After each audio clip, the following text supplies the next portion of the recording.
Senhores Deputadas, Senhores Deputados, vamos iniciar a audição do Sr. Dr. Gustavo Alves Madeira, que é o atual, não é? O atual Secretário-Geral do Ministério da Defesa. Já ouvimos vários Secretários-Gerais do Ministério da Defesa, ainda hoje ouvimos de manhã um ex-Secretário-Geral do Ministério da Defesa, portanto vamos ouvir agora o atual Secretário-Geral do Ministério da Defesa.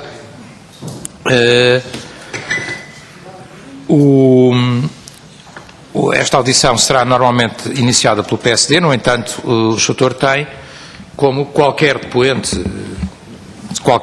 a igualdade de circunstâncias nesta Comissão, direito, se quiser, a uma intervenção inicial de cerca de 10 minutos, não sei se pretende usar desse tempo ou não, pretende, portanto eu vou-lhe dar a palavra, vou-lhe pedir, se possível, que não exceda esses 10 minutos, eu não serei tão rigoroso como isso, mas pedir-lhe que tentasse cumprir e depois seguir-se-ão as rondas de perguntas pelos vários grupos parlamentares. Doutor, então, se faz favor, a palavra é sua.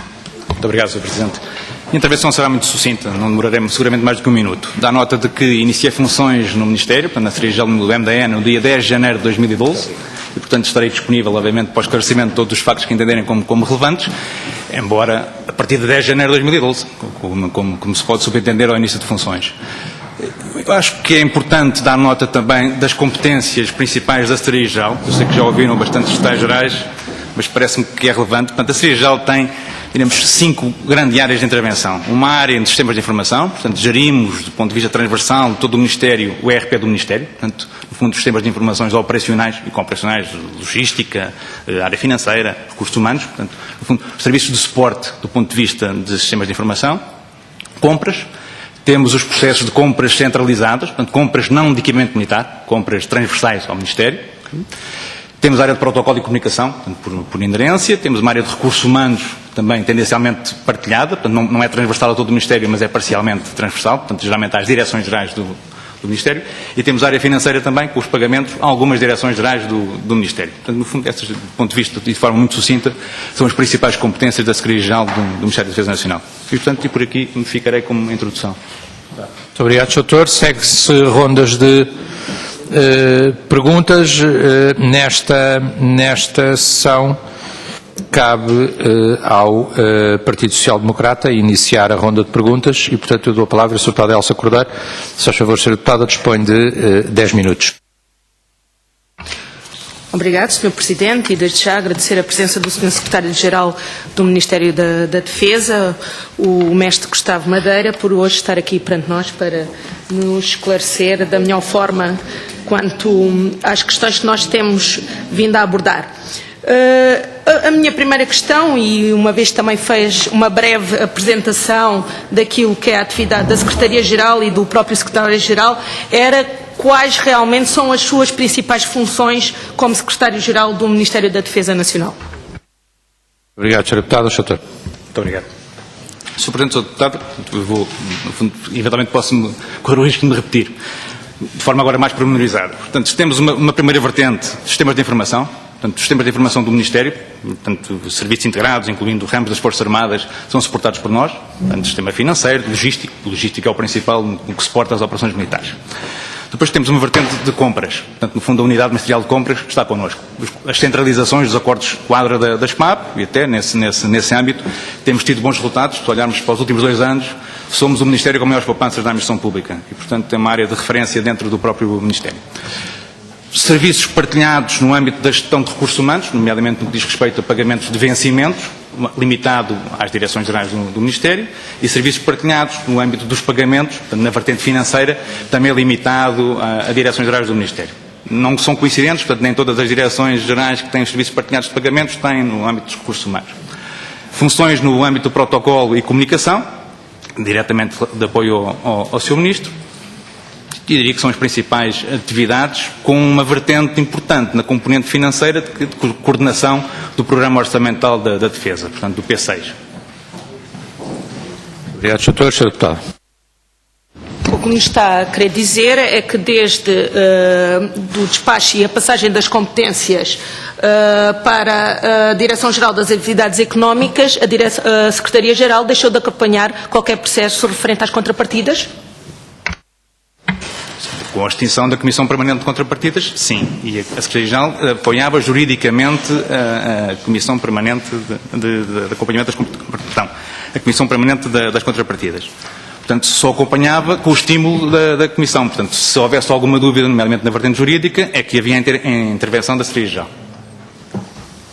Obrigado, Sr. Deputado.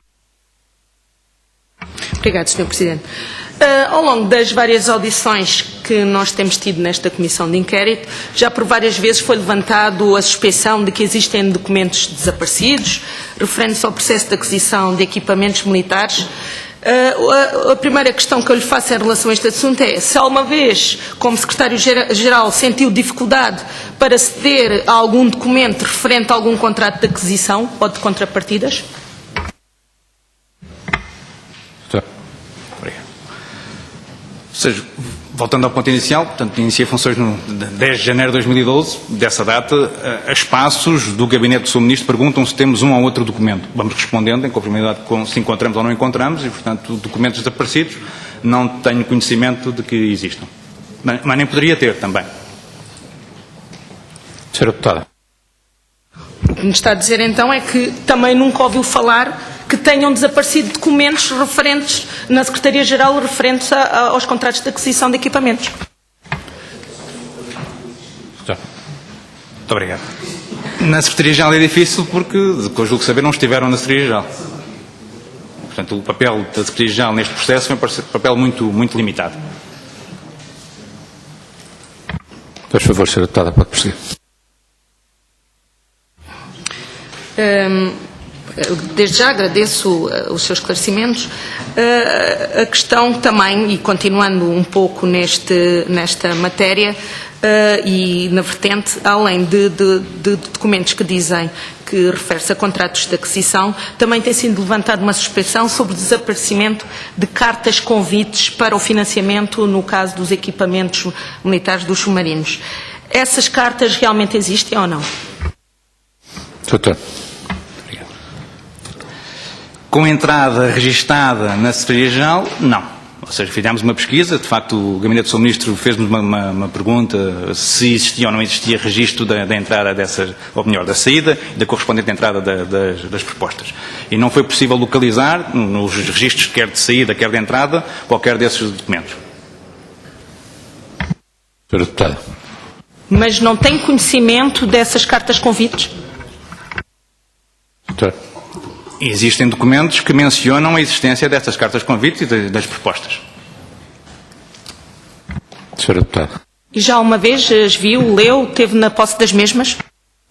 Não. Sr. Deputado. Eu volto a insistir. Estou a falar das cartas convites em relação aos financiamentos. Eu pergunto ao Sr. Secretário-Geral se alguma vez teve a possibilidade de ter conhecimento das mesmas e volto a referir que tem a ver do tempo à data de 2007. Era então o Ministro da Defesa Nacional, o Dr. Severino Teixeira. Eu pergunto se, como Secretário-Geral, desde que iniciou as suas funções em janeiro de 2012, se nunca teve conhecimento das mesmas. Doutor. Tenho conhecimento, porque são referidas em outros documentos, nomeadamente documentos do Tribunal de Contas. Portanto, se as vi, não as vi. Respondendo inicialmente, quando disse que não as tinha visto. Portanto, não as vi, não as li, não conheço ninguém que as tenha visto. Agora, há referências a elas em documentos do Tribunal de Contas. Obrigado, Sr. Deputado. Era importante que nos informasse se realmente viu que estava escrito numa auditoria do Tribunal de Contas, que nos informasse aqui nesta Comissão qual auditoria, de forma que nós, como deputados, porque já várias vezes e várias audições falam nisto, era importante que nós soubéssemos aonde, e se soubesse realmente onde é que está, que nos dissesse e que nos deixasse nesta Comissão. É isto que eu pretendo que me faça chegar, e é por isso que eu estou a insistir muito nesta questão. Obrigado, Sr. Deputada. Doutor, para corresponder à insistência dos... Eu tenho comigo o processo de Tribunal de Contas que estava a pensar quando respondi, portanto deixarei o processo completo à Comissão, para o que entenderem, portanto, e está mencionado expressamente esta questão dos convites e das respostas. Eu agradeço então, muito obrigado, Sr. Presidente. Obrigado. Eu agradeço então, Sr. Presidente, que faça então o pedido de nos fazer chegar, de forma que seja melhor esclarecido este assunto. Hoje de manhã também, e passando a outro tema, a relação, que já vimos que realmente essas cartas de convite existem e que consta num relatório do Tribunal de Contas, mas hoje de manhã ouvimos um ex-secretário-geral do Ministério da Defesa Nacional, o Major-General Luís Augusto Sequeira, que afirmou que foi o único a elaborar um relatório de contas do Ministério da Defesa Nacional. É mesmo assim? Já uma vez elaborou um relatório de contas? Doutor. Muito obrigado.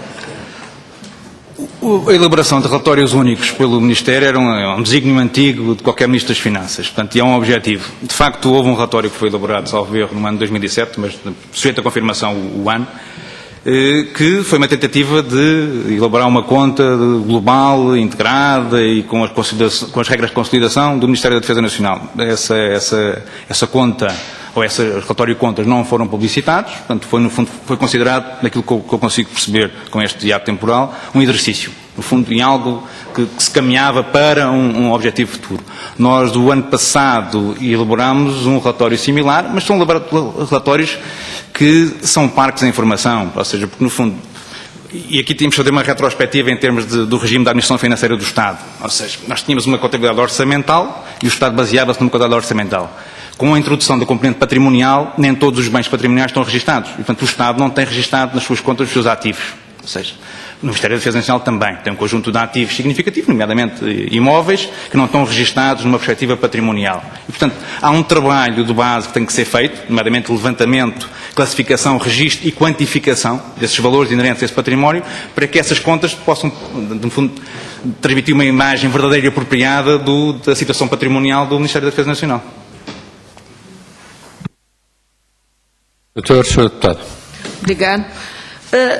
O Major-General também nos disse hoje de manhã e depois que à data em que exerceu as suas funções, que foi entre 2005, que eu não me recordo agora qual foi o mesmo, a outubro de 2008, elaborou um quadro Excel para demonstrar que era impraticável honrar o pagamento dos compromissos assumidos para a aquisição de equipamentos militares. O que eu pergunto, e penso que continua como Secretaria-Geral a acompanhar esta matéria, é se esse problema ainda subsiste, se ele já foi ultrapassado e se, uma vez que também tem como função a questão da execução orçamental, poder-nos mais ou menos explicar, ou mais para mais do que para menos, claro, se realmente continuam a haver estes grandes problemas junto da Secretaria-Geral e do Ministério da Defesa Nacional. Doutor. Obrigado. Ou seja, reportamos-nos à Lei de Programação Militar. A Lei de Programação Militar tem uma execução repartida. Portanto, há uma parte que é executada no Ministério propriamente dito, no fundo uma LPM central, se quisermos, e depois reparte-se nos orçamentos dos ramos também.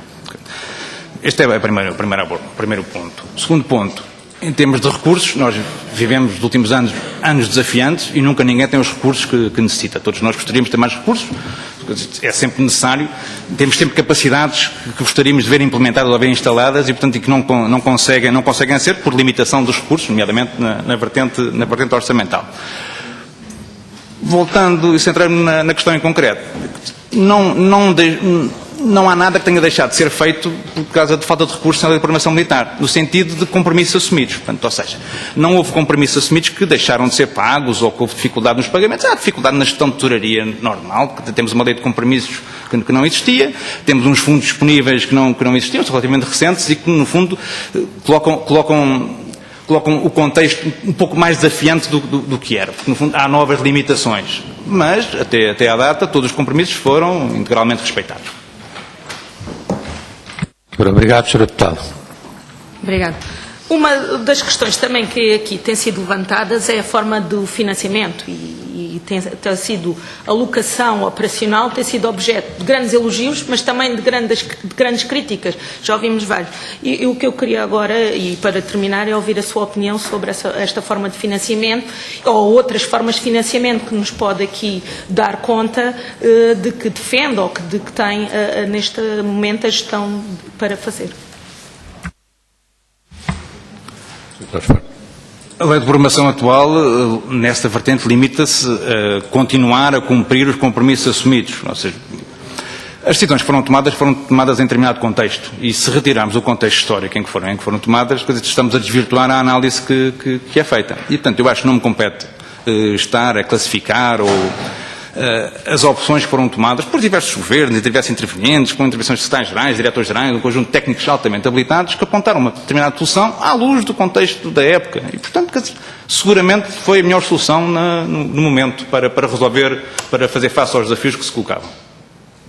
Obrigado. Senhora, obrigado. Senhora Deputada. Não tenho mais nenhuma questão. Não tem mais nenhuma questão. Tá, muito obrigado. Passamos ao grupo parlamentar seguinte, que é o grupo parlamentar do Partido Socialista. É o Sr. Deputado José Magalhães, a quem dou a palavra. Faz favor, Sr. Deputado. Obrigado, Sr.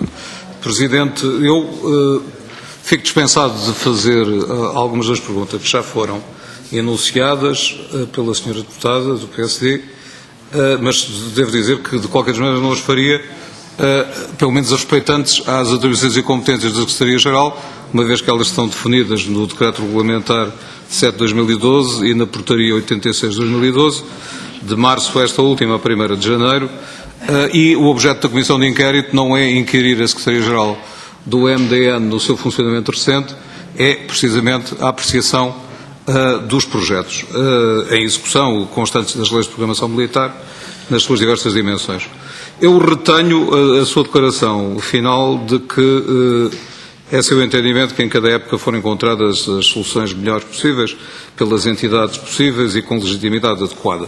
Infelizmente é uma declaração um pouco de Cândido de Voltaire, no cenário nobre da palavra, porque esta Comissão de Inquérito está criada precisamente por entendermos o contrário, ou seja, que é necessário avaliar em qualquer caso e ponto a ponto se foram adotadas as melhores soluções possíveis, uma vez que as impossíveis não são exigíveis aos responsáveis, sejam os quais forem, e portanto as perguntas que eu gostava de fazer não são sobre o passado remoto, nem são sobre questões de estratégia que nós discutimos com o Sr. Ministro de Defesa Nacional e que não é nossa competência inquirir quanto ao futuro.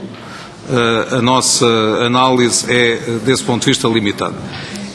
E as perguntas são basicamente sobre o papel atual da Secretaria-Geral como guardiã da memória histórica do Ministério, uma vez sobre essa matéria há recomendações do Tribunal de Contas, designadamente no sentido da modernização dos sistemas de suporte e da memória digital dos atos praticados, e sobre essa matéria não temos notícia, e a entidade competente para a dar é mesmo o Sr. Doutor, o Sr. Secretário-Geral, e, portanto, o primeiro ponto é sobre isso. Que medidas é que foram adotadas para colmatar lacunas e problemas na guarda da memória histórica dos contratos e atos praticados nas áreas tuteladas pelo Ministério? Muito obrigado, Sr. Deputado. Sr. Doutor, para responder, por favor. Obrigado. A Secretaria-Geral tem competência sobre o arquivo da Defesa Nacional. Portanto, mas existem outros arquivos dentro do Ministério. Portanto, do ponto de vista transversal, não temos competências sobre o acervo dos arquivos do Ministério. Cada Direção-Geral tem o seu arquivo e, no fundo, há uma fase em que passa o arquivo para a guarda do Ministério da Defesa Nacional. Portanto, no âmbito concreto, e respondendo diretamente à questão, nós estamos em processo de implementação de uma nova solução de gestão documental. Portanto, a formação vai começar no dia 1 de setembro, portanto, na próxima segunda-feira. Portanto, espera-se que o projeto seja concluído até final do ano. Ora bem, era precisamente essa a questão que eu colocava e a razão pela qual coloquei. É que não há solução nova de gestão documental que não seja para suportar também o património documental já existente. Portanto, eu presumo que essa solução visa suportar não só o património futuro, isto é, os documentos futuros, mas também arquivar digitalmente e gerir a memória digital do passado. Claro que não se arquiva em forma digital o que não se tem. E, portanto, a minha pergunta é sobre se tem alguma ideia, se está mapeado, porque isso é um dos trabalhos preparatórios que normalmente se faz quando se faz isso, e até um dos trabalhos mais difíceis, se tem mapeado o património que é necessário reestruturar e reorganizar agora sob forma digital. Doutor. A componente da nova aplicação vai incidir essencialmente na gestão corrente atual do Ministério. Portanto, não vai tocar na história, vai permitir a gestão documental e o workflow, no fundo, vai responder às necessidades atuais de encaminhamento e, no fundo, de gestão de tarefas, gestão de atividades do Ministério. Quanto ao Arquivo de Defesa Nacional, está a ser feita a classificação do acervo histórico e, portanto, é um projeto que continua. A sua disponibilização em formato eletrónico via portal também é um projeto antigo, continua a ser trabalhado nesse sentido. Existe já a parte do arquivo que já está acessível, não é uma parte muito grande, mas é uma parte que já está acessível por via do site. Obrigado, doutor. Presumo que mantém a classificação do arquivo em, se bem me lembro, corrente, intermédio e histórico. O arquivo corrente é, no entanto, todo aquele que diga respeito a obrigações que ainda estão em execução. Ora, destes projetos todos que nós temos aqui pela nossa frente para avaliar os helicópteros EH-101, os 2 submarinos 2, as viaturas Pandur, as aeronaves F-16, os P-3C Orion, as C-295M, todos esses documentos são documentos em relação a obrigações correntes para o Estado português até 2020 e tal, ou até mais do que isso. Portanto, esses documentos terão que estar no arquivo corrente devidamente digitalizado ou estão no arquivo, aspas, histórico, ou melhor, do passado até à nova aplicação e, portanto, fora desse espaço de modernidade. Muito obrigado, Sr. Deputado. Doutor. Esse arquivo estará à guarda da Direção-Geral com competência para acompanhar esses contratos. Direção-Geral de Armamento e Infraestruturas da Defesa. Tudo o que é sistemas de armas, quem é competente para acompanhar é a Direção-Geral de Armamento. Portanto, esse arquivo estará à guarda da Direção-Geral de Armamento, enquanto arquivo corrente. Quando mudar de estádio, será integrado no Arquivo de Defesa Nacional. Desculpe, então, e como é que faz os pagamentos? Sr. Estágio. A Secretaria-Geral tem competência nos pagamentos no âmbito de serviços partilhados. Os pagamentos são autorizados no âmbito da LPM, pelo seu Ministro ou pelo seu Diretor-Geral de Armamento. E, portanto, qual é o circuito decisional? O processo chega à Secretaria-Geral para pagamento. Ou seja, se quisermos de início, é solicitado o cabimento à Secretaria-Geral, é dado o cabimento, a autorização da despesa, portanto, e depois o processo é remetido à Secretaria-Geral, devidamente autorizado para pagamento. O papel da Secretaria-Geral é emissão dos meios de pagamento. Portanto, a autorização de pagamento é dada pelo seu Ministro ou pelo seu Diretor-Geral de Armamento, consoante a delegação de competências, portanto, consoante os valores. O papel da Secretaria-Geral é de emissão dos meios de pagamento. Portanto, no fundo, no âmbito dos serviços partilhados, no âmbito daquele ponto que eu toquei inicialmente das competências. Então, mas como é que pondera a legalidade do pagamento e como é que avalia sem a faturação adequada e sem a produção dos documentos necessários para habilitar o carimbo de pagamento? Doutor. As competências dos dirigentes estão previstas na lei e, portanto, não há nenhuma norma habilitante que coloque no Secretário-Geral qualquer competência no âmbito da LPM. E, portanto, o que temos é, no âmbito dos serviços partilhados e no âmbito dos processos de otimização, que quem executa o pagamento propriamente dito, quem, no fundo, carrega no botão que permite a transferência, é a Secretaria-Geral do Ministério da Defesa Nacional. Agora, a tramitação, que era administrativa, do processo, decorre quem tem competência para o efeito. E que não é o Secretário-Geral nem a Secretaria-Geral. Deputado. Certo, Sr. Presidente, isto apenas revela que é possível, na protagonização do mesmo cargo, ter duas teses completamente opostas sob a responsabilidade da Secretaria-Geral, mas isso faz parte da diversidade. Onde existem duas pessoas, são possíveis duas teses opostas. Da diversidade infinita do mundo. E também, ao que parece, faz parte da beleza do mundo, como dizia a Agostina, como diz a Agostina Bessa Luís. Mas isso significa, portanto, que a questão de saber onde é que estão os contratos é tratada como pela Secretaria-Geral. Na verdade, a pergunta é, onde é que estão os contratos destes equipamentos todos? Obrigado, Sr. Deputado. Os contratos, eu diria, em tese, estarão na Direção-Geral de Armamento. Fisicamente, porque são papéis, além de estarem em versões xerografadas, etc., os originais com tinta em cima, etc., onde é que estão? Doutor. Vou-lhe responder ao contrário. Na Secretaria-Geral do Ministério da Defesa não estão. Portanto, eu diria que estão na Direção-Geral de Armamento. Sr. Presidente, eu percebo melhor porque é que há dificuldades em virem alguns dos documentos de que nós estamos a falar.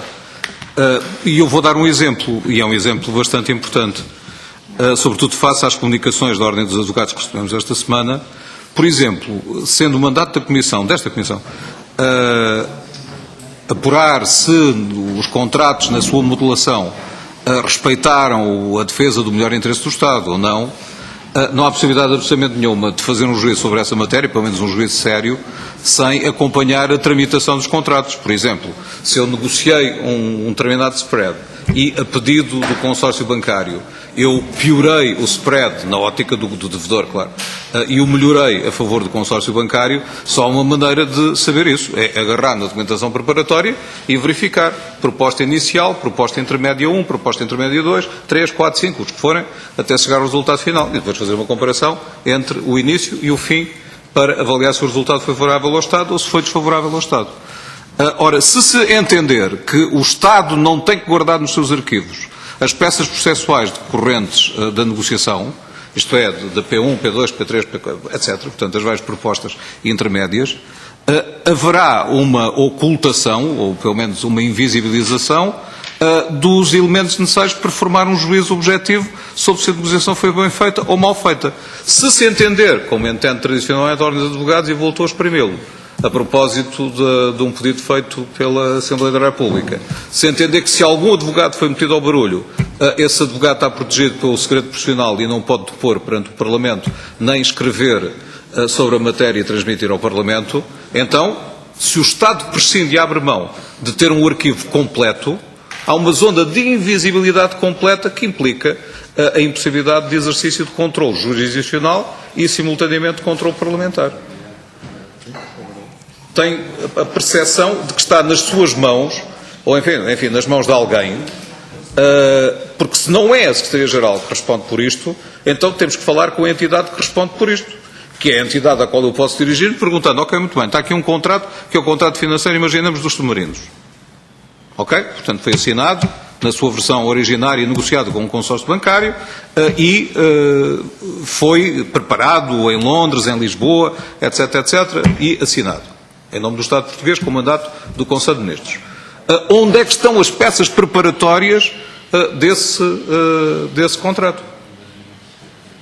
Porque se a resposta for, estão no gabinete do advogado Zacarias, que foi o que teve intervenção, o nome é fictício, foi o que teve intervenção na matéria, bom, então há há uma zona cinzenta, impenetrável, que é imune a qualquer controle. Portanto, o facto de saber que na vossa missão está a garantir um arquivo íntegro e integral, não é uma questão de segunda classe ou de terceira classe. É condição para o Estado ter uma memória fiel capaz de permitir um controlo rigoroso. Obrigado, Sr. Deputado. Sr. Doutor, por favor. Sr. Deputado, aqui divergimos. Ou seja, os diretores-gerais têm competências próprias, certo? E as competências são previstas nas disposições legais. Não há nenhuma disposição legal que atribua ao Secretário-Geral do Ministério da Defesa Nacional competências sobre os contratos celebrados por outras direções-gerais.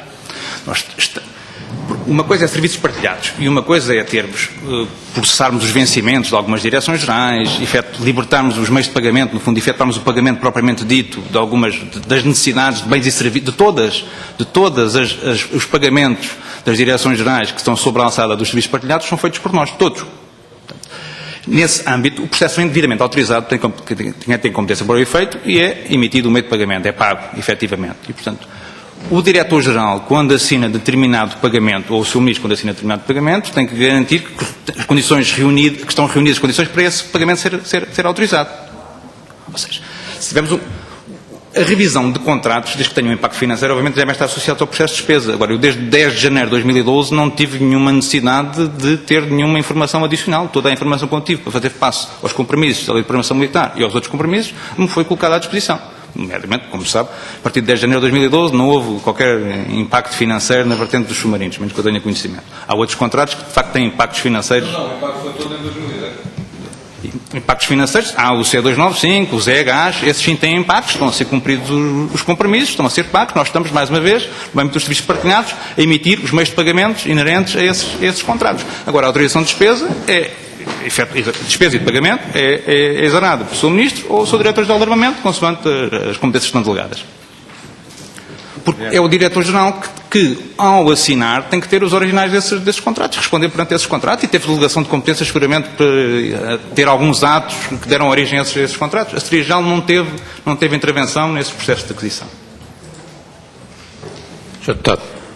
Não, isso é um problema de história da Secretaria-Geral. Nós tivemos há bocado um dos protagonistas históricos que nos fez, enfim, a demonstração e a todas as pessoas que ouviram o canal Parlamento, da intervenção da Secretaria-Geral no processo, tanto em relação às reuniões necessárias para o apoio jurídico, como em relação à gestão do regime de contrapartidas, etc. Mas ouça, não é esse o ponto que eu quero colocar. Eu julgo que o setor está em divergência com a lei, ou com a Portaria 86 de 2012, porque ela dá à Direção de Serviços de Assuntos Jurídicos o dever de acompanhar os processos de contratação pública no âmbito dos serviços centrais de suporte do Ministério. E não pode acompanhar esses processos de contratação pública sem ter acesso aos papelinhos, não é? Aos documentos. E à memória histórica dos documentos. Os documentozinhos de hoje e os documentos do passado. E, portanto, nessa matéria há um problema de arquivo. Por outro lado, a mesma portaria também prevê no artigo 8º, que aliás é um artigo interessante, um centro de dados da defesa, que é uma boa ideia, para assegurar as plataformas necessárias para a memória digital da defesa e para a administração da rede informática da defesa, etc, etc. E isso também comporta uma valência de memória histórica digital. E sem isso, repito outra vez, coisas como estas que nós estamos aqui a discutir não são sindicáveis, por isso simplesmente. Muito obrigado, Sr. Deputado. O seu tempo está excedido. Eu não impedirei ainda de pedir um esclarecimento complementar, se quisermos. Chamo só a atenção para esse facto, Sr. Deputado. Na primeira ronda, como é visto. Vou apelar à intervenção inicial. Portanto, quando eu dei nota das competências da Secretaria-Geral, a Secretaria-Geral tem competências no âmbito da UMC, das Unidades Ministeriais de Compras. E, portanto, bens e serviços, não estamos a falar de sistemas de armas nem equipamentos militares. De facto, a UMC é a entidade competente para centralizar os contratos inerentes à SPAP. Portanto, a SPAP faz o acordo quadro, a UMC do Ministério, que está na Secretaria-Geral, centraliza, negocia os valores e todas as entidades do Ministério, por ajuste direto, no fundo, fazem a adjudicação a quem ficou em primeiro lugar nessa centralização. Portanto, e obviamente que todos os contratos de centralização estão devidamente arquivados na Secretaria-Geral. Por outro lado, temos a Portaria 74-75, que é uma portaria conjunta, sou Ministro das Finanças e sou o Ministro, que delega em mim a condução desses processos de centralização. E, portanto, esses processos são todos devidamente arquivados, mas não são processos de despesa no âmbito desta Comissão. Estamos a falar de energia elétrica, estamos a falar de telecomunicações, estamos a falar de papel, de economato, mobiliário, estamos a falar, no fundo, de bens e serviços transversais a todas as entidades do Ministério. Quanto ao Centro de Dados da Defesa, de facto, o Centro de Dados da Defesa é uma direção de serviços da Secretaria-Geral, existe, é a direção de serviços que tem missões na componente tecnológica. Há duas direções de serviços, uma, digamos, mais ligada àquilo que nós chamamos, a brincar, mais ligada ao ferro, e outra mais à questão lógica do software. No fundo, se quisermos uma mais ligada ao hardware, a divisão não é exatamente assim, mas uma mais com uma componente física e como uma componente mais lógica. É uma área que existe, presta serviços a todas as entidades do Ministério, portanto, inclusive ramos das Forças Armadas, portanto, todas as operações militares, do ponto de vista logístico, são suportadas no nosso ERP, portanto é um ERP de grande responsabilidade e é gerido na Secretaria-Geral do Ministério. Portanto, quanto ao arquivo, o Arquivo de Defesa Nacional existe noutra Direção de Serviços, Direção de Serviços de Comunicação e Relações Públicas, está fisicamente localizado em Paço de Arcos, tem visita de historiadores, é consultado, é consultável, inclusive já existiram comissões parlamentares que visitaram o arquivo no âmbito do caso de Camarate em particular, e portanto está a ser classificado, no fundo, para conseguirmos dar nota e publicitar e divulgar o que temos de classificar numa primeira instância o que temos. Está um processo de classificação, está a decorrer. É um ritmo lento, mas está a decorrer com os recursos humanos que temos. Para fechar este ponto, repare, a questão é esta, não é da descrição genérica que nós estamos aqui basicamente a tratar. Eu citei o artigo 3º a linha D desta portaria 86 de 2012, só para afastar a ideia de que não teria que se preocupar com a contratação. Obviamente tem, e tem na dimensão que situou e noutras ainda. O meu problema é este, é que quando eu quero perguntar, quando nós queremos perguntar, ok, muito bem, mandem-nos cá as 7 versões do artigo 24 do contrato de contrapartidas, ninguém nos faculta isso. Eu reparo que já progredimos um bocadinho, porque houve uma parte desses contratos que andou desaparecida e uma outra parte que foi roubada de uma pasta do contraente alemão, num episódio burlesco acontecido, mas acontecido, na via pública, etc, etc. Portanto, houve episódios desses.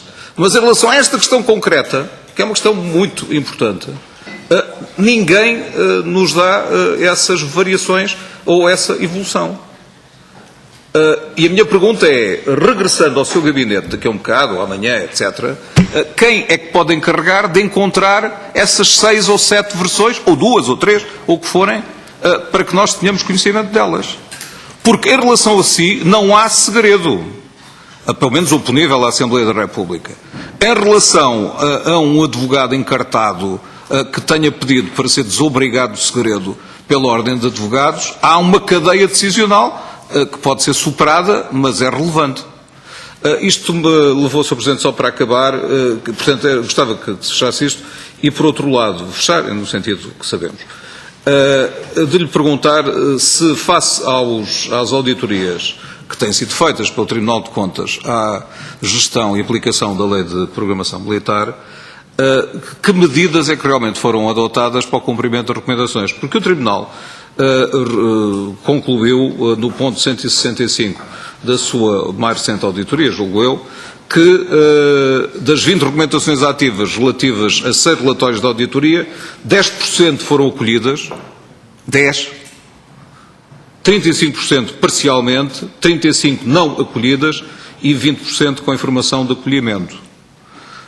Em termos de cumprimento pelo Ministério das recomendações do TC, não é propriamente um resultado brilhante, e isso está nas suas mãos, porque este relatório foi precisamente coincidente praticamente com o início do mandato do Sr.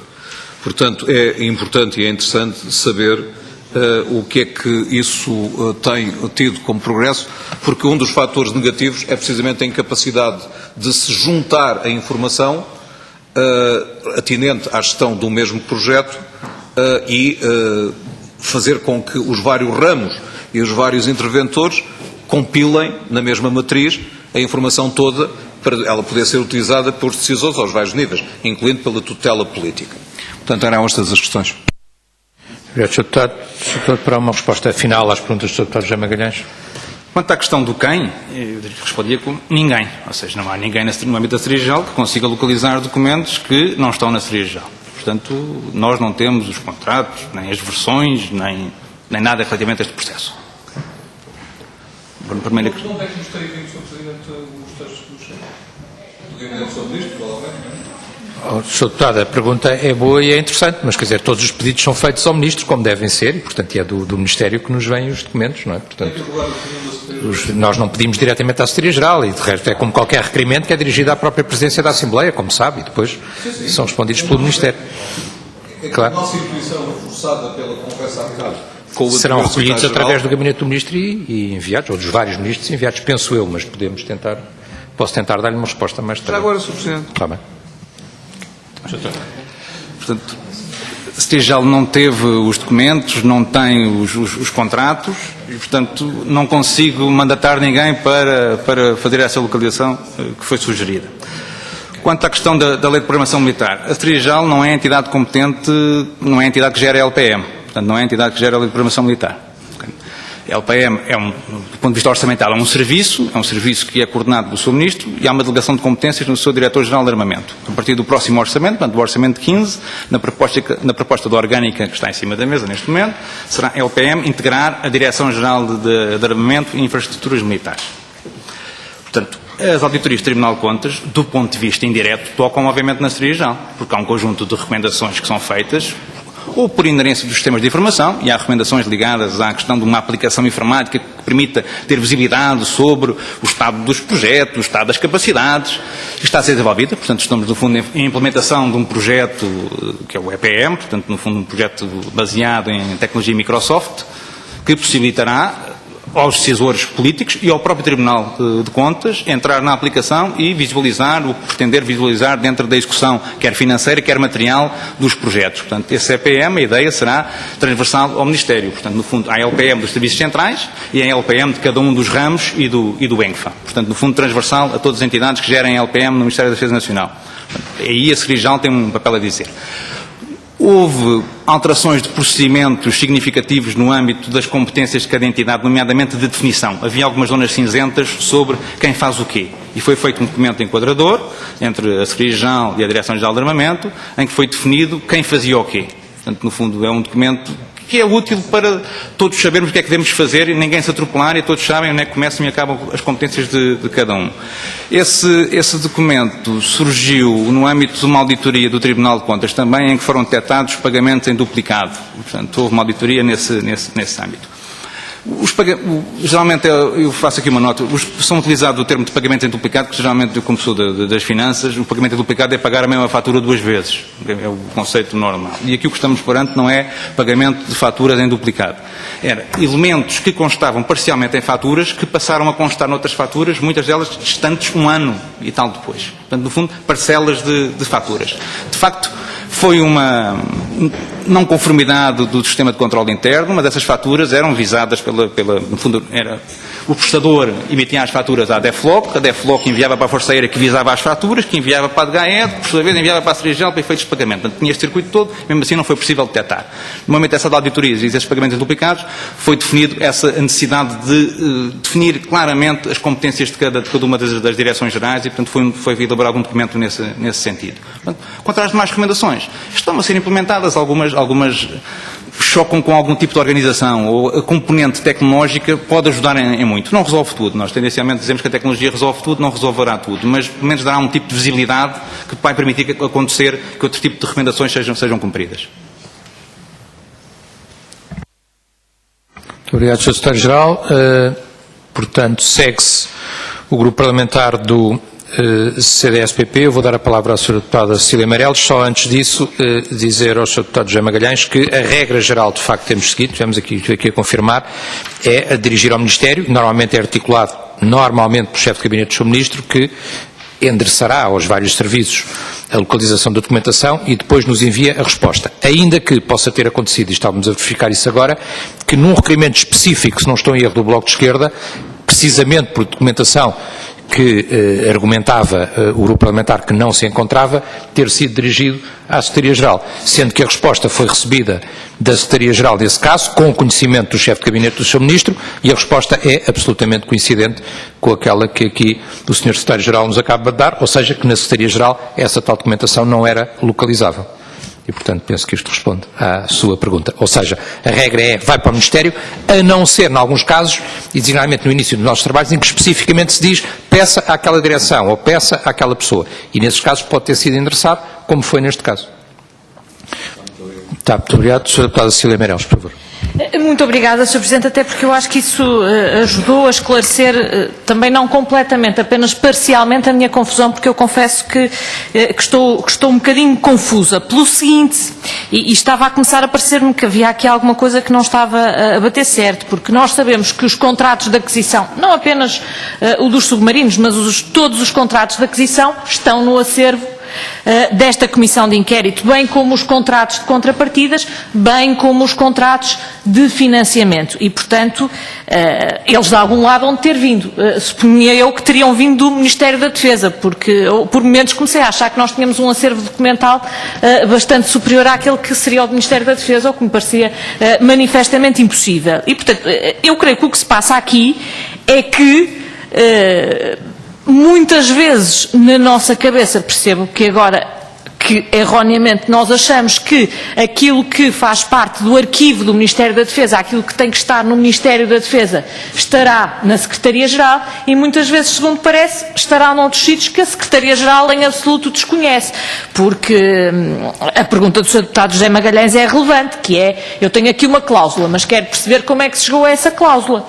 Então onde é que eu posso consultar isso? Bom, mas se na Secretaria-Geral não tem nem o contrato final, com certeza também parece difícil que terão o procedimento concursal, sendo que em muitos casos nós temos aqui o procedimento concursal na Comissão e, portanto, estes documentos que, no caso dos contratos de financiamento, foi por diversas vezes dito que teriam desaparecido, não desapareceram, estão aqui. Sei que vieram do universo do Ministério da Defesa, de onde dentro deste universo já não sei, mas confesso que espero um dia vir a descobrir, mas em todo caso não sendo irrelevante, porque obviamente não é, mas em todo caso não me parece o mais importante. O que eu lhe perguntava, e porque obviamente nós estamos-lhe a perguntar por determinados documentos, partindo do princípio que se eles existirem, estarão na Secretaria-Geral. É uma presunção que já percebemos que é altamente abusiva, porque eles podem perfeitamente existir, não estarem na Secretaria-Geral, e isso não quer dizer nada, eventualmente, a não ser alguma coisa sobre o sistema de arquivo do Ministério da Defesa. Mas o que eu lhe perguntava é, em relação às cartas convites, as famosas cartas convite do leilão bancário, que é feito a algures em 2003. Bom, disse-nos que na Secretaria-Geral não encontrou nem registro de saída destas cartas, nem registro de entrada destas cartas.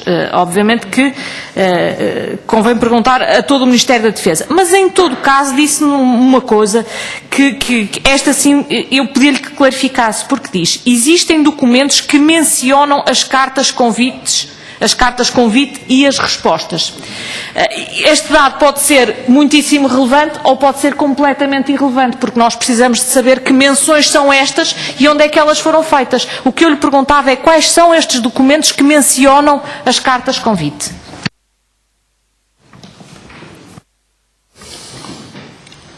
Muito obrigado, Sr. Presidente. Sra. Deputada. Portanto, há um relatório do Tribunal de Contas, relatório número 1 de 2006, em que, no fundo, neste relatório, o gabinete do Sr. Ministro pede ao Secretário-Geral, então, que, no fundo, prepare um conjunto de elementos.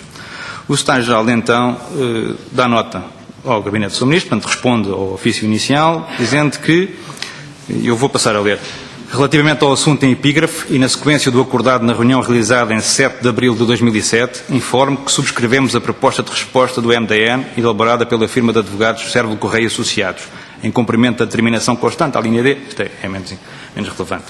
E, portanto, no fundo, e há este envio da Secretaria-Geral para o gabinete do Sr. Ministro de um draft, de uma proposta de resposta elaborado, segundo consta no ofício, pela firma de advogados. Nesse draft, que eu tive o cuidado de confirmar com o gabinete do Sr. Ministro, se tinha sido classificado, porque às vezes estes assuntos podem ser classificados, e, portanto, tem uma tramitação distinta. Não foi classificado e que eu tinha sem edras nem futas, portanto, sem cabeçalhos nem rodapés, e facultaram uma cópia com o envio do gabinete do Sr. Ministro para o Tribunal de Contas, e é mencionado, estes documentos são mencionados, e, portanto, é só questão de eu localizar aqui no anexo.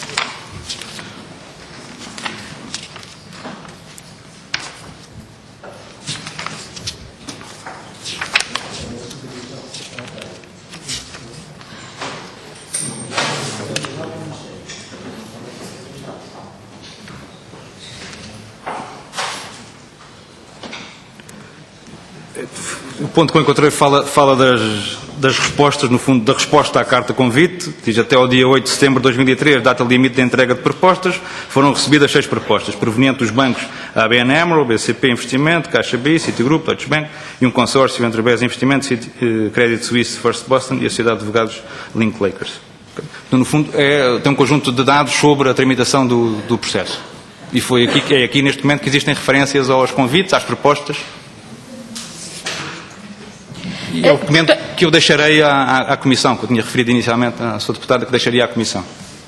Agradeço que deixe, porque esse documento é fundamental, porque significa que numa resposta oficial dada pelo Ministério, tanto quanto percebi, será em 2006, portanto, em 2006, é dada uma resposta oficial do Ministério em que menciona a existência quer das cartas, quer da resposta às cartas, independentemente de depois, pelos vistos, na Secretaria-Geral, não aparecer o arquivo dessas cartas propriamente ditas. É assim?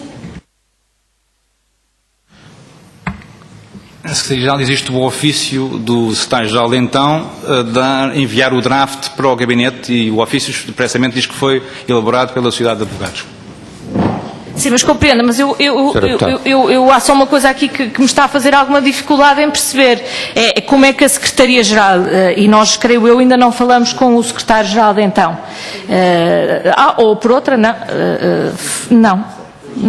Creio que falamos, por acaso. Creio que falamos hoje de manhã. Eu já estou um bocadinho baralhada, mas nem tanto. Hoje de manhã foi 2005, o Sr. General foi de 2005 a 2008. São bastantes ministros e outros tantos secretários-gerais, ou quase. Bom, e que aliás nos dizia que nunca conseguiu ver os contratos de financiamento, nem sabia onde eles estariam. Nesse tempo, esse mesmo secretário-geral mandou um projeto de resposta, porque um draft é isso mesmo, um projeto de resposta para o Sr. Ministro, que o tutela, dizendo e mencionando as cartas e a resposta às cartas. Portanto, tinha delas necessariamente conhecimento. Sr. Deputado, o Doutor, para responder. Face ao teor do ofício, presumo que sim, mas distribuirei, o ofício ficará também à disposição da Comissão. Não, eu só pergunto porque o Sr. Secretário-Geral da altura disse-nos que só encontrou um cronograma de financiamento e que não conseguiu perceber onde é que estavam os contratos de financiamento, que felizmente estão aqui na Comissão em lugar seguro. Mas em todo caso tinha, como não poderia deixar de ter, pois submeteu essa resposta, conhecimento de que havia estas cartas convite e estas respostas. E portanto, parece-me óbvio que se entendeu não as pedir, isso, enfim, só responsabiliza quem tenha à sua guarda esta responsabilidade e deve perceber onde é que estes documentos são guardados. Em todo caso, aquilo que me diz é que encontrou nos seus arquivos esta menção, que significa que a Secretaria-Geral tinha conhecimento destas cartas, sabia que elas existiam, mas não as tinha à sua guarda. É isso? Muito obrigado, Sr. Deputado. Sr. Doutor, para responder. Ou seja, o ofício foi localizado no âmbito do registro da correspondência e, portanto, está o ofício, quer o ofício inicial do gabinete a pedir a intervenção da Secretaria-Geral, quer a resposta da Secretaria-Geral com o tal draft de resposta elaborado pelos advogados, consta do sistema de registros da Secretaria-Geral. E, portanto, no fundo é um documento que estaria à disposição. Mais do que isso não consigo dizer. Muito obrigado, Sr. Doutor. Sr. Deputado. Gostava também de saber se encontrou registros com saídas de ofícios da Secretaria-Geral solicitando a entidades, não sei exatamente quais, mas variadas com certeza, solicitando o envio de originais de contratos ou mesmo dessas tais referidas cartas. Sr. Doutor. Não localizei, ou seja, não procurei e não localizei. A localização de relatórios do Tribunal de Contas é uma prática corrente, até para se perceber o tipo de respostas e isso acompanhar o tipo de recomendações. Agora, outros tipos de ofícios foram localizados à medida que o Gabinete do Sr. Ministro pedia especificamente para se tentar localizar em cartas convite, entradas de propostas. Isso foi feito e não foi encontrado nenhum dos elementos solicitados. Sr. Deputado. Muito obrigada. Indo agora à questão dos pagamentos e das faturas, eu confesso que há aqui também coisas que fiquei na dúvida. Disse-nos que os pagamentos têm que ser autorizados por quem tem competência legal para o fazer, creio eu, que será o Sr. Ministro e suponho algum Diretor-Geral. Eu confirmo. No âmbito da Lei de Programação Militar, é isso que se passa. O que eu gostava de perguntar, porque é isso, creio eu, que é o cerne da questão, naturalmente não pode haver pagamentos sem autorização de quem tem a responsabilidade legal para autorizar aquele tipo de despesa. O que eu lhe perguntava é se, quando estas faturas ou estes documentos vão para decisão, seja do Sr. Ministro, seja de outro responsável, se não acontecerá, por acaso, eles irem instruídos com os factos necessários para que se perceba se aquelas faturas são legítimas ou não são legítimas, se os pagamentos são devidos ou não são devidos. Ou seja, se aquilo que acontece de cada vez que há uma despesa, ou de cada vez que aparece uma fatura, se não há, obviamente, para além da autorização do responsável legal, não há um processo de instrução que ajude o responsável legal a perceber se as faturas têm ou não cobertura, quer legal, quer factual. Doutor. Em termos gerais, os processos são suportados com informação. Portanto, ou seja, admito que haja processos, nomeadamente naqueles processos que todos os meses acontecem. Temos o pagamento das comunicações, o pagamento da energia, no fundo de serviços correntes, no fundo e constantes ao longo do tempo, não há uma informação a suportar esses pagamentos. Agora, no âmbito do LPM, seguramente haverá informações a suportar estes pagamentos. Mas à data atual existem seguramente. Para já é tudo, Deputado. Sr. Presidente, para já é tudo. Segue-se Grupo Parlamentar do Partido Comunista Português, Sr. Deputado Jorge Machado, se faz favor, dispõe também dos 10 minutos. Muito obrigado, Sr. Presidente. Sr. Presidente, Srs. Deputados, cumprimentar o Dr. Gustavo Alves Madeira e à partida, dar-lhe nota de algo que acho que surpreendeu todos os grupos parlamentares, do estado em que está o arquivo do Ministério da Defesa. Parece-nos a nós verdadeiramente inaceitável que aquilo que aqui foi referido, que esta Comissão, se quiser ter um histórico dos diferentes contratos de contrapartidas, a sua evolução, o que foi ou não foi negociado, a Secretaria-Geral não tem acesso a essa evolução histórica, nem a Comissão. No fundo, põe-se em causa aquilo que é a credibilidade da informação. Porque amanhã, se este sistema se mantiver, amanhã qualquer governo, não quero falar de passado, porque não quero levantar incidente de suspeita, mas amanhã qualquer governo poderá chegar ao ponto de destruir uma parte da informação e não arquivar em função de conveniências políticas. Eu não quero acreditar que isto seja possível. Não quero acreditar que seja possível. E não consigo perceber como é que o Secretário-Geral não tem, nesta matéria, competências de recolha. Eu sei que o problema não é seu no sentido de o precede. Não é só seu. Precede-o. Porque nós tivemos na parte de manhã o Major-General Luís Augusto Sequeira a dizer precisamente que pediu por diversas vezes os contratos de aquisição e que não lhes foram facultados. Que estavam numa entidade externa. Presumo que seja numa sociedade de advogados qualquer.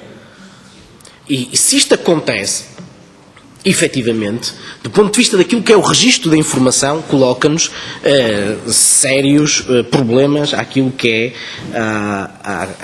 a confidencialidade e à fidedignidade da informação que está na posse do Ministério da Defesa. Mas eu gostaria de perceber o seguinte: já percebi que nem as cartas convite nem os contratos de aquisição estão na posse do Secretário-Geral. Portanto, o Secretário-Geral não tem os contratos de aquisição dos equipamentos militares sobre os quais faz pagamentos na sua posse. E duas perguntas que queria colocar. Disse, primeiro, se calhar deu a resposta e eu é que não a percebi, peço-lhe desculpa se for o caso. Disse primeiro que as cartas de convite foram elaboradas por uma sociedade de advogados. Sabe-me dizer qual é a sociedade de advogados? Que eu não percebi que tinha dito qual é a sociedade de advogados que elaborou essas mesmas cartas de convite. Segunda questão que queria colocar é, não tendo Vossa Excelência acesso aos contratos de aquisição e tendo o Secretário-Geral como competências aquilo que é o controle da legalidade jurídica, financeira dos pagamentos, entre outras, como é que o Secretário-Geral consegue fazer pagamentos se não tem acesso aos contratos de aquisição? Porque isto foi uma questão colocada pelo Major-General Luís Augusto Sequeira com muita pertinência, porque efetivamente um Secretário-Geral só pode proceder a pagamentos se conseguir afirmar daquilo que é a legalidade do pagamento em causa. E, portanto, era a pergunta que eu queria deixar à Sociedade de Advogados e esta questão dos pagamentos e a sua legitimidade e a sua verificação disso. Obrigado, Sr. Deputado. Sr. Doutor, para responder. Eu recordo de qualquer menção à elaboração dos convites. Portanto, penso que não fiz nenhuma... Sabe quem é? Diga. Sr. Presidente, se Deputado. sabe... se sabe qual é a sociedade de advogados que elaborou essas cartas de convite. Disse que as cartas de convite tinham sido elaboradas, havia referência nos drafts, e que o draft tinha sido elaborado por uma sociedade de advogados. Se sabe qual é a sociedade de advogados que elaborou esse mesmo draft? Eu presumo que tenha percebido mal, ou não me recordo bem, mas penso que não fiz nenhuma menção a nenhuma sociedade de advogados nesse âmbito. Na leitura do ofício que estava a ler. Estava a ler um ofício, passei a citar um ofício e li um ofício. Foi o ofício que capeou o envio De um draft de resposta ao Tribunal de Contas, da Secretaria Geral. Exatamente. Ok. Mas não eram os convites. Eu percebi que convites que tinha mencionado era um draft de resposta ao contraditório do Tribunal de Contas. Não é?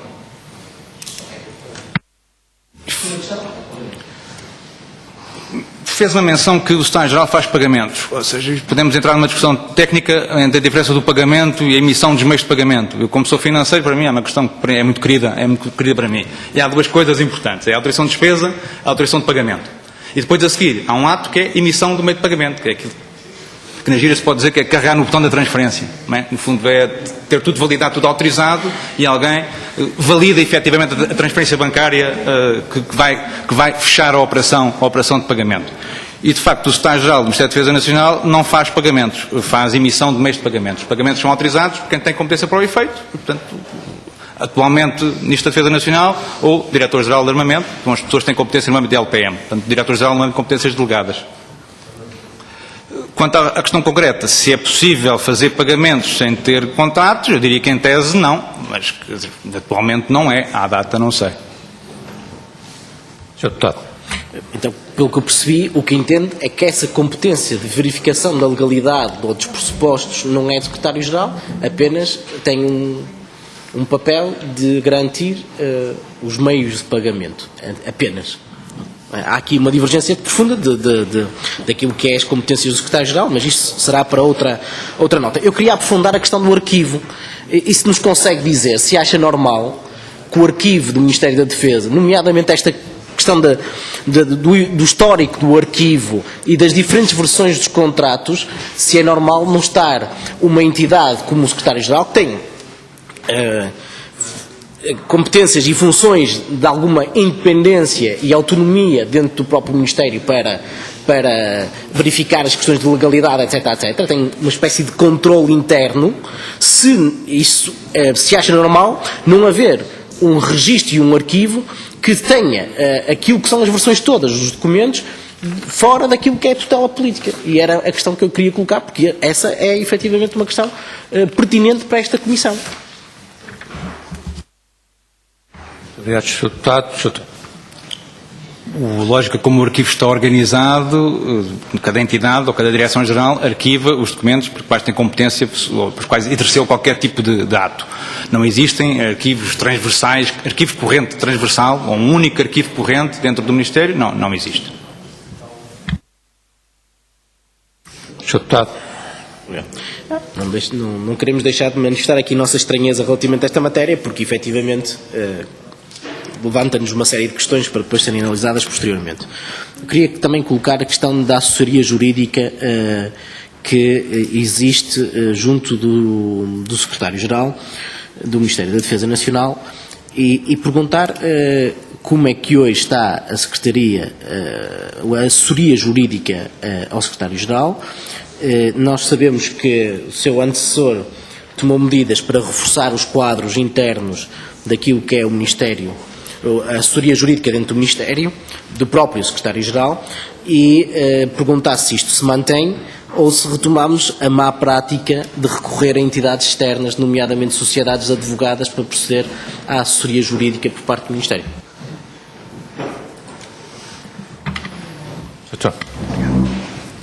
Portanto, existe uma Direção-Geral de Assuntos Jurídicos, no fundo a de SANS, que tem competências, um conjunto de competências diversificadas, entre as quais prestar assessoria jurídica ao Ministério. Portanto, no fundo não é assessoria jurídica ao Secretário-Geral, é assessoria jurídica ao Ministério. No fundo tem o contencioso, há ministérios que não têm contencioso, nós temos integralmente dentro de portas o contencioso e fazemos, temos a componente graciosa e temos a componente de consultoria. Portanto, batemos-nos como a Generalidade da Administração Pública com escassez de recursos e, de facto, temos uns processos que são processos que consomem muitos recursos, os processos dos DFAs, portanto, dos deficientes das Forças Armadas. Tem havido um esforço nos últimos tempos de tentar dar um grande incentivo a este tipo de processos, até porque são processos que têm atos temporais muito alargados. Agora, o Ministério, do ponto de vista, tem as competências genéricas e transversais de uma área jurídica. Ou seja, muitas vezes o recurso a outsourcing, e agora passaria a dar uma opinião pessoal, o recurso a outsourcing coloca-se quando dentro neste caso do Ministério, não existir competências para aquele assunto em particular. Ou seja, se quiséssemos um assunto da área fiscal e fosse necessário socorrermos de outsourcing, não havia nenhum especialista da vertente fiscal dentro do Ministério e, portanto, justificaria eventualmente ponderar essa questão. Portanto, do ponto de vista administrativo e em termos dos assuntos gerais e correntes do Ministério, nós temos as competências instaladas e, portanto, o Ministério tem conseguido cumprir a sua missão na vertente de consultoria jurídica e de contencioso. Portanto, era o que tinha para dizer. Sr. Deputado. Presumo então, pela resposta, que não tem recorrido a sociedades de advogados externos, a sociedades de advogados naturalmente externas àquilo que é o Ministério. É isso que eu presumi. A Secretaria-Geral raramente se socorre de sociedades de advogados.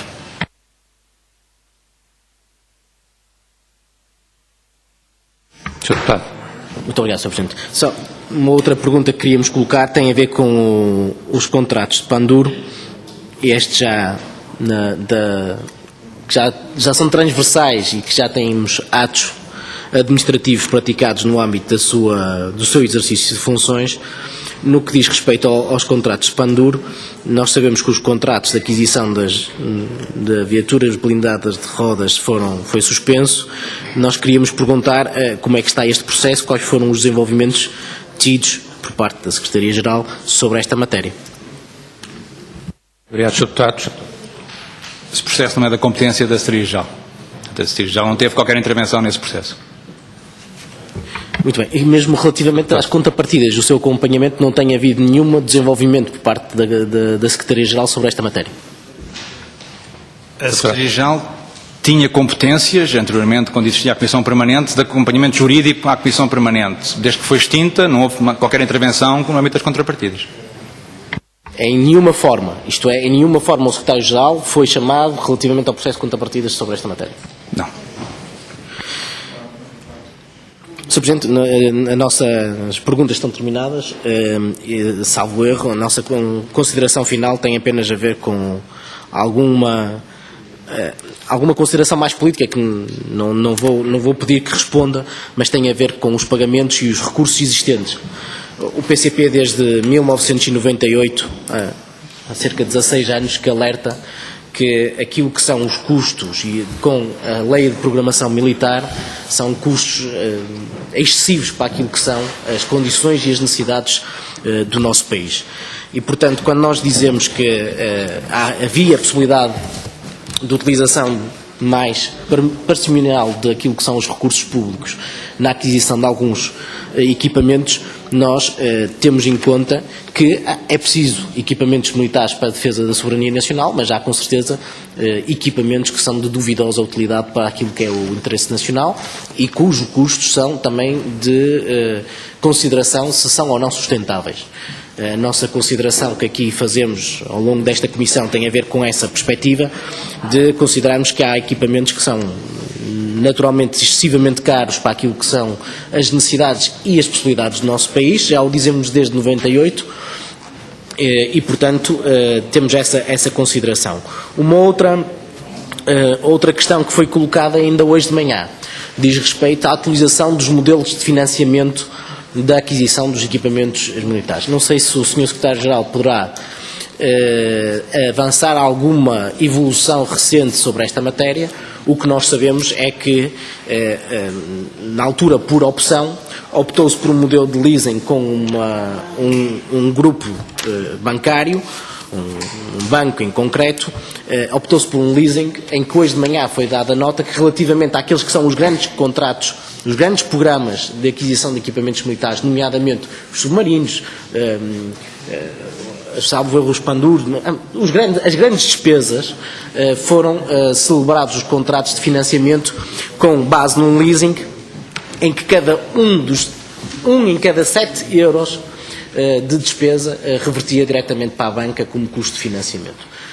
Nessa audição de hoje de manhã foi apresentada uma alternativa a este caminho, que era a emissão de obrigações de tesouro para financiar essa mesma aquisição, na perspectiva do então Secretário-Geral, que esta via seria muito mais vantajosa para o interesse nacional, porque eliminávamos aquele que é o intermediário, que em cada 7 euros levava 1 euro do erário público.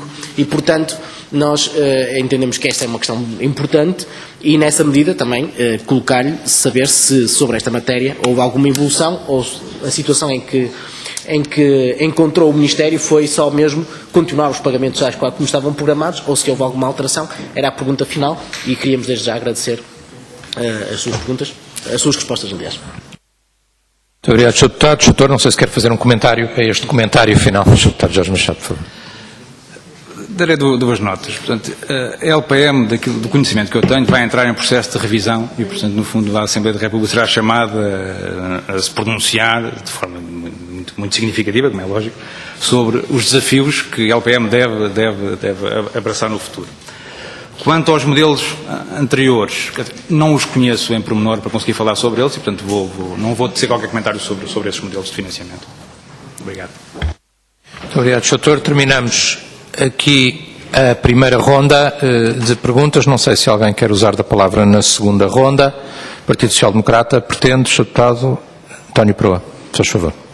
Muito obrigado, Sr. Presidente. Muito brevemente, cumprimentar o Sr. Secretário-Geral, que ainda não tinha tido a oportunidade de o fazer, e pedir apenas a clarificação de uma questão que, aliás, na sequência da intervenção da Sra. Deputada, nas respostas às questões da Sra. Deputada Cecília Meireles, eu entendi por bem procurar ficar mais claro, para mim pelo menos, a questão das tais cartas convite a propósito do leilão de financiamento. O Sr. Secretário-Geral fez referência a que existe uma menção à existência, se eu bem entendi, e, portanto, entenda estas minhas afirmações como no sentido de pedir a sua confirmação para esta percepção com que eu fiquei. Na resposta do Ministério à auditoria do Tribunal de Contas, é feita uma menção à existência das tais cartas convite. Essa resposta é ao relatório do Tribunal de Contas de 2006 e, portanto, a resposta data de 2006, suponho eu, ou 2007, enfim. Portanto, posso depreender que, sendo que é feita essa afirmação, essa menção à existência destas cartas convite, só posso concluir que quem responde ao Tribunal de Contas, fazendo menção a essas cartas convite, só posso concluir que elas existiriam, porque não estou a imaginar que alguém, e pergunto-lhe, Sr. Secretário-Geral, se o Sr. Secretário-Geral estaria na disposição de fazer uma afirmação desse género, equivalente a essa, sem ver os documentos a que é feita a referência. E, portanto, suponho que esses documentos existiam à data, e, portanto, em 2006 ou 2007. E a pergunta que eu faço é se, quando chegou ao Ministério, quando assumiu responsabilidades enquanto Secretário-Geral, se alguma vez viu esses documentos. Parece-me que não, pela resposta que deu. E, portanto, a conclusão, e pedi a sua confirmação, é que provavelmente essas cartas convite já existiram. Em 2006 ou 2007 existiam de facto, mas entretanto desapareceram porque é feita referência nessa data, portanto nessa data existiam fisicamente com certeza, porque é feita essa referência, e em 2012, quando o Sr. Secretário-Geral assumiu funções, já não existiam. E, portanto, alguma coisa aconteceu a esses documentos que existiam em 2006 e não existem em 2012. Peço esse esclarecimento, essa confirmação, porque era relevante que ficássemos absolutamente claros sobre o desaparecimento desses documentos, dessas cartas convite. Muito obrigado. Muito obrigado, Sr. Deputado. Sr. Doutor. Muito obrigado. Vou tentar organizar com o fio condutor o raciocínio. A pedido do Gabinete do Sr. Ministro foi feita uma diligência no sentido de localizar quer as cartas de convite, quer eventuais propostas. Portanto, tem a saída dos convites e a entrada das propostas. No expediente da Secretaria-Geral. Portanto, no âmbito do arquivo da Secretaria-Geral, da aplicação informática da Secretaria-Geral do Ministério da Defesa Nacional. E, portanto, essas diligências não tiveram sucesso. Portanto, do ponto de vista oficial, não há registro quer da saída, quer da entrada desses documentos na Secretaria-Geral do Ministério da Defesa Nacional.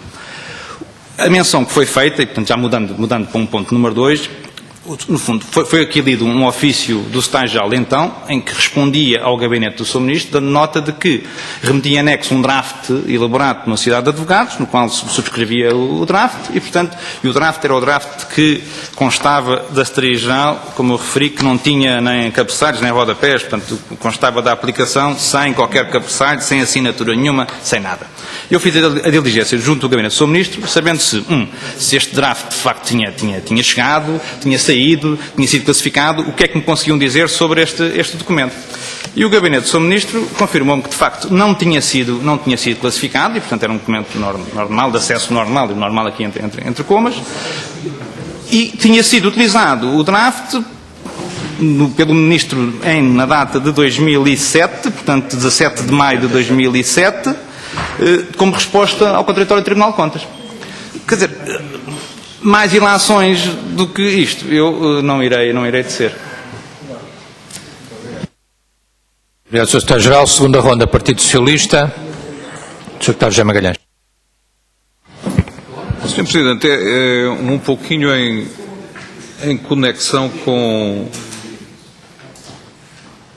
a declaração que foi agora feita, que sintetiza bem qual é o problema que nós temos pela frente e que temos que resolver colegialmente. E basicamente é este. Se, em relação a um processo como o contrato financeiro, que, como contrato que é, e com as suas diversas cláusulas, configurou uma determinada solução para o Estado português. Note-se que, a fim, como já se viu esta manhã, não se aplicou a tal solução que é muito sedutora do ponto de vista do sloganístico, em cada sete vai para a banca, etc, etc, uma vez que se entrou com esse dinheirinho todo no fim do ano de 2010, pesando no déficit, o que, no entanto, graças às novas regras de notação do Sistema Estatístico Europeu, vai ser possível dispersar por anos, partir por anos. Portanto, graças ao grande 1 de setembro, esta partição já não pesará na autópsia do legado do 18º Governo Constitucional, que tinha esse ponto terrível, muito enegrecido pela oposição de então, dos tais 1.000 milhões para pesarem no déficit, o povo português a pagar, o povo não aguenta, etc, etc. Claro que tinha sido o Dr. Portas a ser o pai dos submarinos, como é evidente, mas isso não era dito na altura. Mas como depois ao pai se juntou a mãe, que era o Partido Socialista, que tinha assumido essa responsabilidade e a manteve, etc, etc, nós estávamos neste ponto do campeonato quando se colocou a questão de saber como é que se tinha chegado a este resultado? Que é uma pergunta perfeitamente legítima por parte dos cidadãos, designadamente, e de qualquer amante da transparência. Quando nos começaram a dizer, não, sumiram as cartas de convite, eu aditei a essa questão uma outra, que é tão importante ou mais do que essa. Então, e os documentos de negociação das cláusulas do contrato? Não é? Sendo público e notório, eu já convenceu o Sr. Deputado de Proa de que há um problema com as cartas de convite. É um progresso. Portanto, estamos de acordo com esse ponto. Não, estamos de acordo com esse ponto. Portanto, já não é mau, é importante. Porque já não é uma miragem unilateral de umas criaturas deslocadas da oposição. Não, é um problema prático. Real. Não, e portanto, não. E depois chegamos à pergunta típica de romances policiais, who done it? Portanto, quem é que foi? Foi o mordomo? Quem é que foi? Portanto, alguém foi. Não, e depois quando foi? Como compreende, há sempre estas perguntas todas juntas. E ainda nem comecei a lucubrar sobre essa matéria. Concluo, Sr. Presidente. Portanto, é relevante saber a quem é que nós nos podemos dirigir para perguntar isto. E, portanto, as perguntas todas sobre o arquivo do Ministério da Defesa Nacional são perguntas importantes e graves, porque pode acontecer que muitos desses documentos continuem a ter que ser pedidos à Sociedade de Advogados que redigiu muitas das peças processuais. E repare, nós não temos nenhuma razão para levantar suspeições sobre os serviços forenses prestados, mas anotamos sempre, quando nos mandam um documento, qual é o método de trabalho.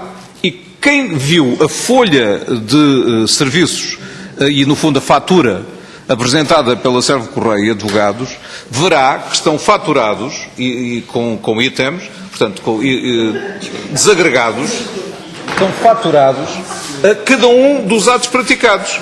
Conversa telefónica com a doutora Rosário, blá, blá, blá, seguida de mail confirmativo. Elaboração de draft de carta, ou de mail, até de mail, para remeter a não sei o quê. Portanto, tudo isso está itemizado e faturado. Portanto, isso significa que há algures em Portugal um mapa destes documentos todos, com a sua descrição e identificação, a finalidade e pagamento. Ó, Sr. Doutor, quer dizer, uma coisa é completamente certa, esses documentos são tão do Estado como da entidade que os produziu. E foram pagos, isto é, a Servo Correia e associados recebeu, face a esses documentos, que detalhavam, portanto, não é dizer serviços forenses. Não, não. Os serviços estão desagregados, estão explicados. Com a data, a hora e não sei, não tenho agora à frente quem os fez, etc, etc. Mas há uma identificação muito precisa dos serviços, que depois justificam o montante pedido, e é assim, aliás, que se faz nas sociedades de advogados e nos escritórios forenses, com a descrição da alocação do tempo dos juristas que participaram. É assim, portanto, nós sabemos que é assim. Portanto, há uma pista para saber quais são os documentos. É precisamente a fatura, face à qual se faz a autorização de pagamento, e depois aquela tramitação toda que discutiu, até o carregar do botão, que é o ato final para a emissão do meio de pagamento. Portanto, há de haver no Ministério isto. Portanto, aquilo que eu lhe pedia, verdadeiramente, é que seja feito um esforço a partir das faturas, porque essas seguramente estão lá, não podem estar noutro sítio. Estão lá. Portanto, é possível, a partir da descrição e do mapa que são as faturas, chegar aos documentos. Certamente. Ou pelo menos ter uma ideia de quais são os documentos. Porque não podem ser todos considerados, protegidos por uma espécie de segredo forense, segredo de advogado, que então se estenderia a tudo. Não é? Telefonema ao doutor Badabadá no dia tanto tal, secreto. E não sei o quê, secreto. E até aquilo que acabou de dizer, secreto. Mandámos para um draft de uma resposta ao relatório 1/2006 do Tribunal de Contas. Secreto. Obviamente não pode ser secreto, porque vamos ao Tribunal de Contas e obtemos o documento.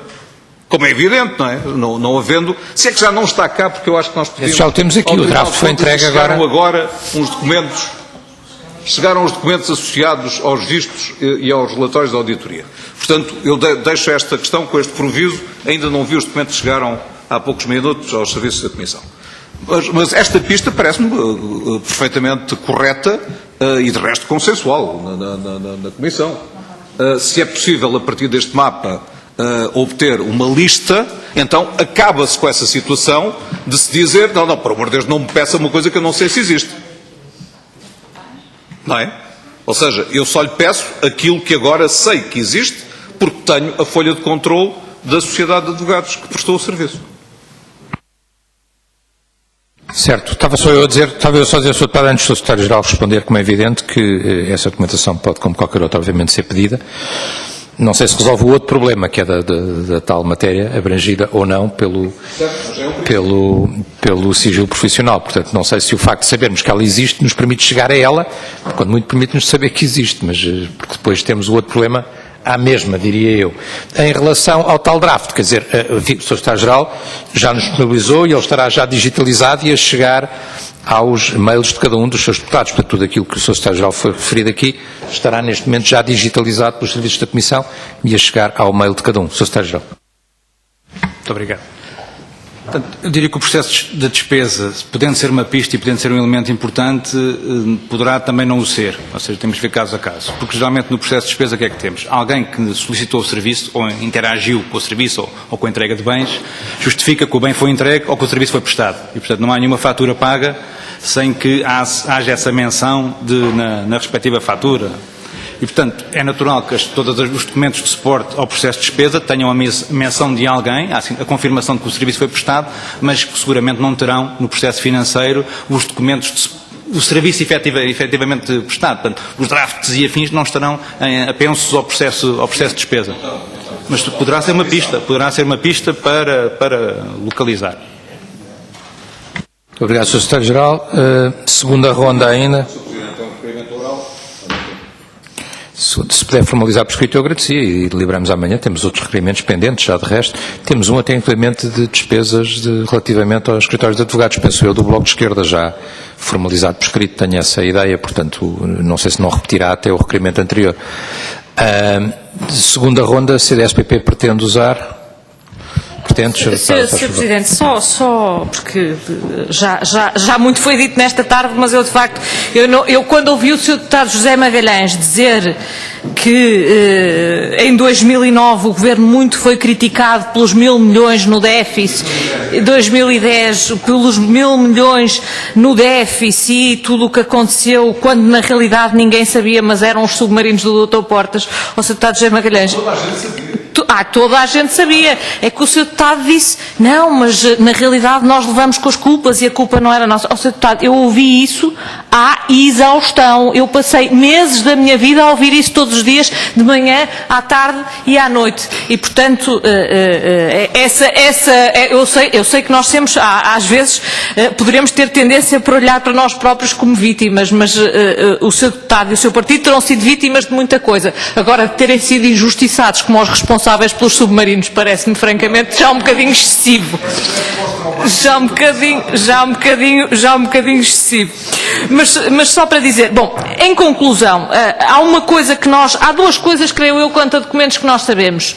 É que o acervo desta Comissão, e eu diria, e quando se fala em mapas, eu neste momento já começo a suspeitar que o mapa mais completo de todos estes documentos será o que temos aqui na Comissão, porque nós temos de facto todos os contratos, sejam eles de aquisição, sejam eles de contrapartidas, sejam eles de financiamentos e mesmo processos concursais, no caso dos submarinos, nós temos todo o procedimento concursal e temos todas as atas da Comissão Praxe, que aliás o CDS pediu e que permitem perceber a evolução daquilo que vão sendo as cláusulas contratuais, o que é obviamente importante para se perceber uma negociação. Em relação às cartas convite e às suas respostas, sabemos, por um lado, que elas existiram e que em 2006 a Secretaria-Geral tinha, sem sombra de dúvida, conhecimento da sua existência. Por último, e porque este assunto me parece que preocupante, porque tem a ver com pagamentos e tem a ver...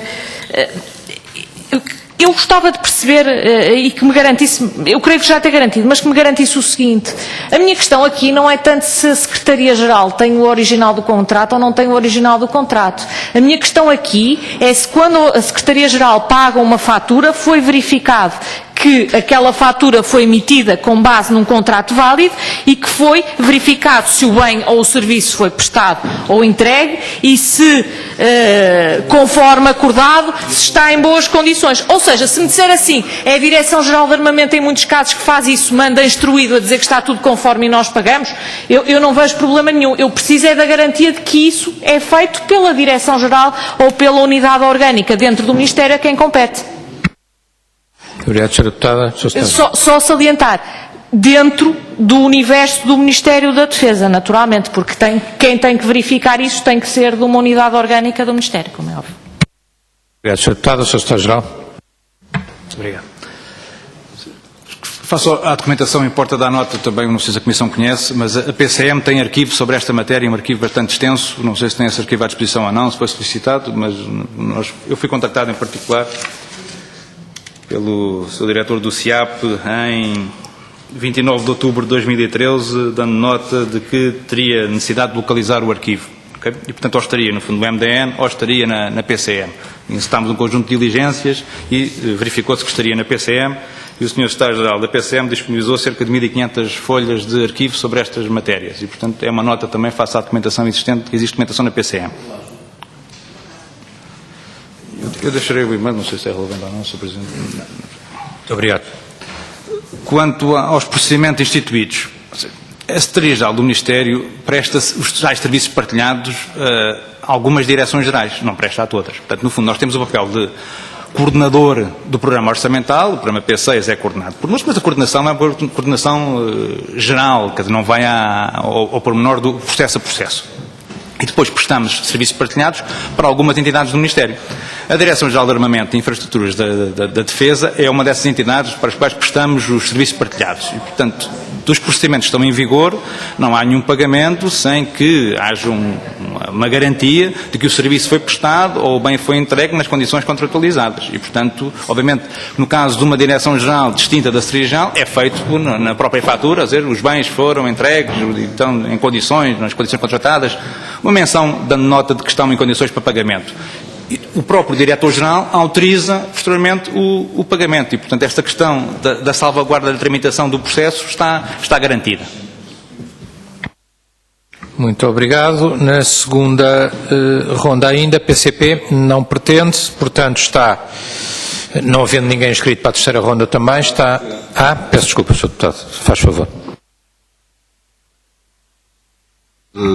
Consultar o documento de que eu tinha memória e que citei há pouco e reparei em duas coisas.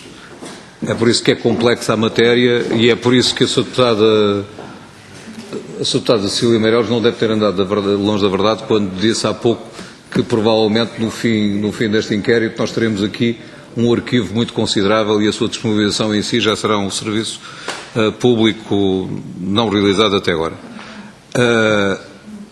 O documento veio não do Ministério da Defesa Nacional, mas do Ministério da Economia. O Sr. Ministro Pires de Lima despachou, no sentido, através do Diretor-Geral,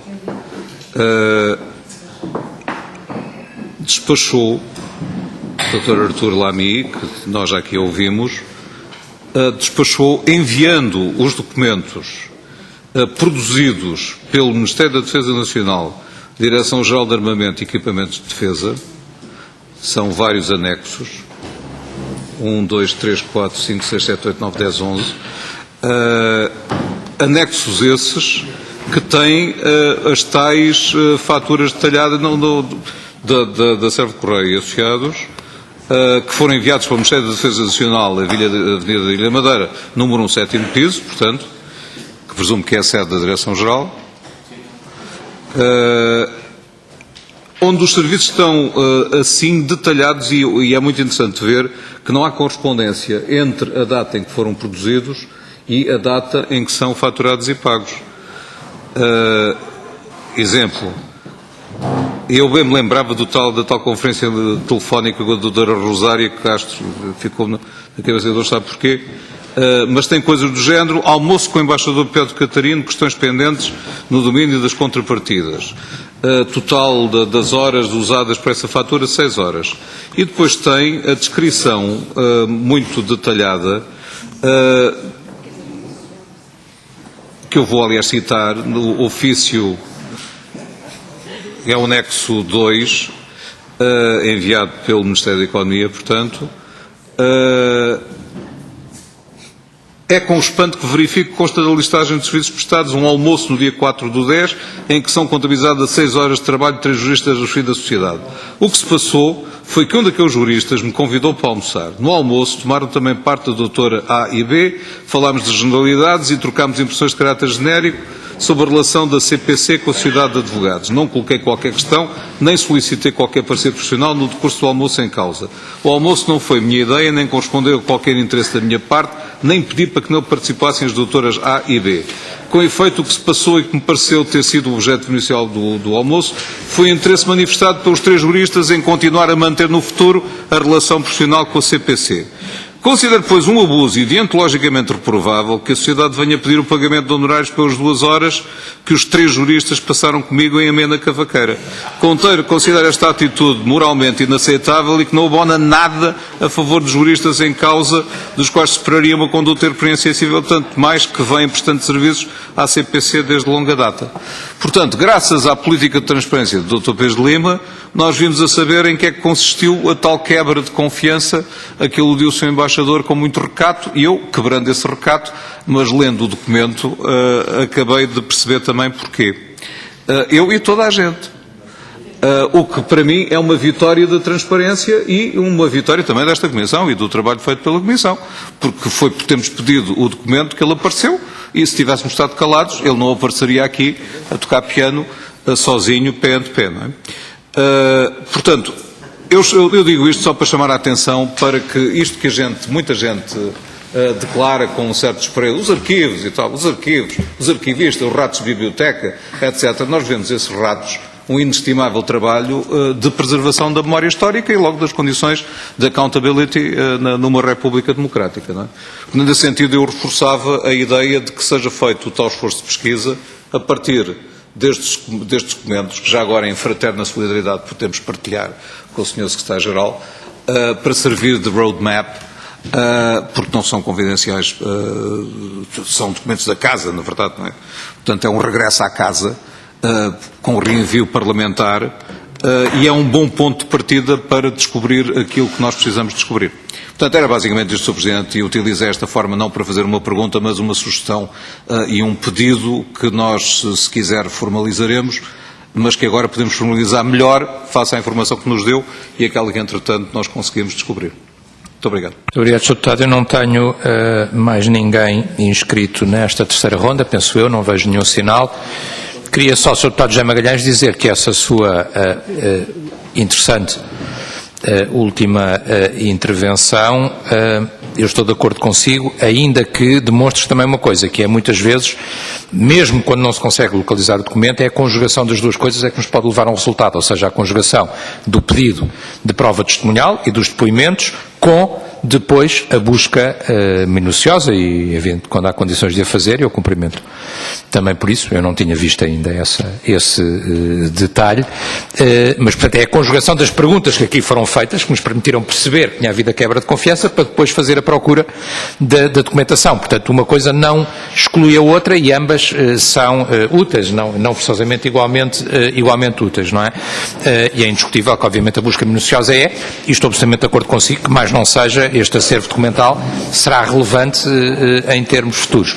Dou a palavra, obviamente, ao Sr. Secretário-Geral, não sei se quer fazer um comentário final ou não, se quiser fazer algum comentário final, não é necessário. Então, Sr. Doutor, agradeço-lhe só a sua presença, a sua disponibilidade. Se for necessário, voltaremos a incomodá-lo, se não, fica desde já o nosso agradecimento em nome da Comissão pela sua disponibilidade e pelo tempo que lhe tomamos. Muito obrigado.